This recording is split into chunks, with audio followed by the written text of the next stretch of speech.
Wesh l'équipe, on se retrouve aujourd'hui pour une nouvelle vidéo. Plongeons-nous ensemble dans l'une des histoires les plus sombres d'Amérique. Retraçons le parcours d'un tueur mystérieux, le Zodiac.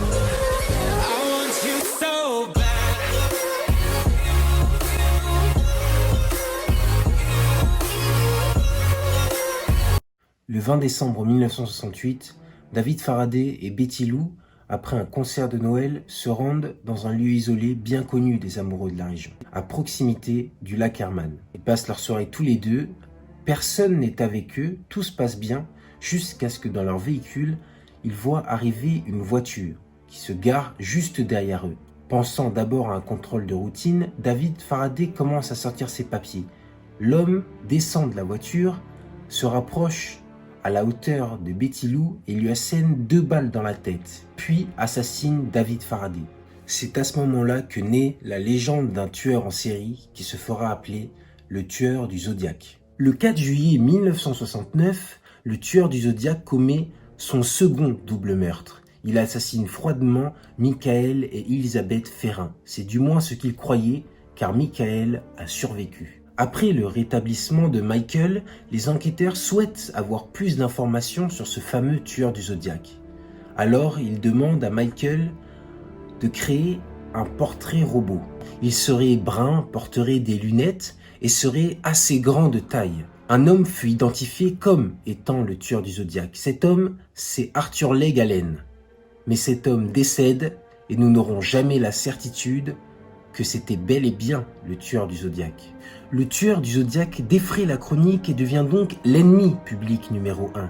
Il faut savoir que le tueur du Zodiac a une personnalité très particulière. Il envoie des lettres et des messages codés aux forces de l'ordre. On dit même qu'il aurait envoyé un message codé à l'officier chargé de l'affaire révélant son identité. Ce message ne fut jamais décodé. Pour lui, tout ça n'est qu'un jeu. Mais un jeu qui va continuer à faire de nombreuses victimes. Le 27 septembre 1969, Cecilia et Brian, un jeune couple, font malheureusement la rencontre du tueur en série. Sous la menace d'une arme, Cecilia doit attacher son ami Brian. Une fois attaché, sadique, le tueur du Zodiac s'empresse de poignarder Cecilia de nombreux coups de couteau. Au total, une vingtaine. Une fois décédé, le tueur du Zodiac s'occupera de Brian. Le tueur du Zodiac s'en va pour commettre son 3e meurtre le 11 octobre 1969 à San Francisco. Le meurtre du chauffeur de taxi, retrouvé à l'angle de Washington et Cherry, tué d'une balle dans la tête. 2 témoins affirment que c'est le tueur du Zodiac. Le tueur du Zodiac comptabilise 5 meurtres vérifiés. Mais dans ses lettres, il en revendique 37. Aujourd'hui, nous ne savons toujours pas qui a été ce tueur du Zodiac, qui se cachait derrière cette enveloppe mystérieuse de tueurs en série, qui a effrayé l'Amérique pendant de nombreuses années. Une chose est sûre, ce qu'il a fait froid dans le dos.